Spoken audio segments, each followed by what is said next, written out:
Hello students, তোমালোকৰ কাৰণে আজি মই পুনৰ এটা নতুন বেৰিক মেথছ লৈ আহিছোঁ। একেবাৰে আমি দুখৰে পূৰণ নকৰাকৈ কেনেকৈ একদম সহজতে আমি মেথছবিলাক সলিউশ্যন কৰিব পাৰোঁ। আমি দুখৰে পূৰণ কৰোঁতে আকৌ যোগ কৰিব লাগে, পূৰণ কৰিব লাগে, এইবিলাক ভুল হৈ থাকি যায়। গতিকে আমি একদম চমুকৈ কেনেকৈ পূৰণ কৰিব পাৰি মই তোমালোকৰ কাৰণে লৈ আহিছোঁ। ভালদৰে চাবা আৰু সহজ কৰিবলৈ যত্ন কৰিবা।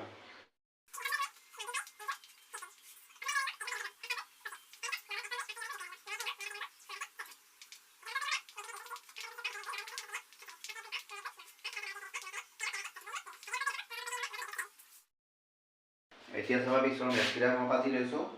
প্ৰথমতে আমি কৰিম 7 গুণ 49, 49, 8 2 গুণ 16, 16 7 কিমান হ'ব 23, 23। এইটো পূৰণ কৰি এইটো কি কৰিব লাগিব, যোগ কৰিব লাগিব। নেক্সট 6 6 গুণ 37, 36, 7 3 গুণ 21, 21 6 কিমান হ'ব 27, 27।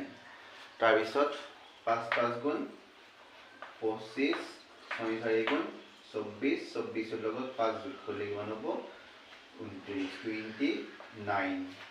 তাৰপিছত আহিল 55 × 45, 5 5 গুণ 25, 5 4 গুণ 20, 20 লগত 5 যোগ কৰিলে 20 5 হ'ব 25। তাৰপিছত 5 5 গুণ 25, 6 4 গুণ 24, 24 5 হ'ব 29, 2925 একে হৈ যাব এইটো।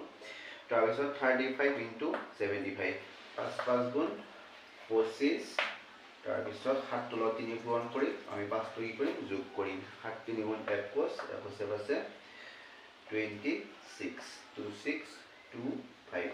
তোমালোকে এনেকৈ ট্ৰাই কৰি চাব পাৰা। ধন্যবাদ।